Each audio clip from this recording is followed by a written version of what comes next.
Se você acha que a inteligência artificial é só para quem programa ou entende de código, prepara o cinto. Esse vídeo vai mudar sua forma de ver as coisas.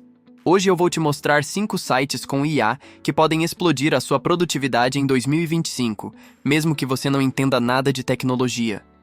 E o melhor, todos são fáceis de usar, rápidos e vão direto ao ponto. Bora começar com um dos mais poderosos. ChatGPT é ótimo para quase tudo. Talvez você já conheça, mas poucos estão usando com o verdadeiro potencial. O ChatGPT é muito mais do que um chatbot que responde perguntas. Ele escreve e-mails, cria roteiros, resume artigos, dá ideias de negócio, explica conceitos complexos como se fosse um professor particular. Tudo isso em segundos. Se você trabalha com texto, ideias ou comunicação, ele é seu novo melhor amigo. Perplexity AI é um novo buscador. Agora, se você quer buscar informação rápida e confiável, o Perplexity é tipo um Google turbinado com IA. Você digita uma pergunta e ele já te traz uma resposta direta, com fontes confiáveis, sem precisar abrir 20 abas. Ótimo para pesquisas, estudos e para quem não quer perder tempo. Gamma o PowerPoint? Precisa criar uma apresentação, portfólio ou PDF impactante e profissional sem perder horas no PowerPoint? O Gamma faz isso com alguns cliques. Você digita o tema e ele monta o material visual completo, com design, estrutura e até sugestões de texto. Ideal para quem não tem tempo ou não manja de design. Notion aí é mais que um bloco de notas.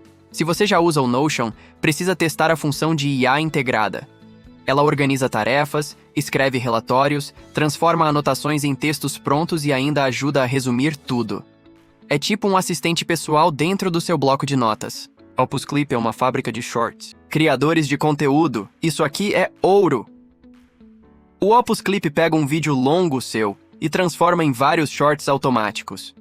Ele analisa a fala, identifica os melhores trechos e já entrega com cortes dinâmicos e legendas animadas.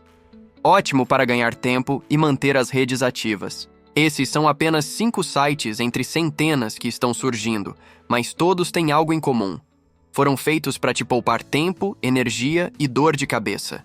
A produtividade não é mais sobre trabalhar mais, e sim sobre trabalhar melhor. E a inteligência artificial está aqui para isso. Os links para acessar essas ferramentas estão na descrição.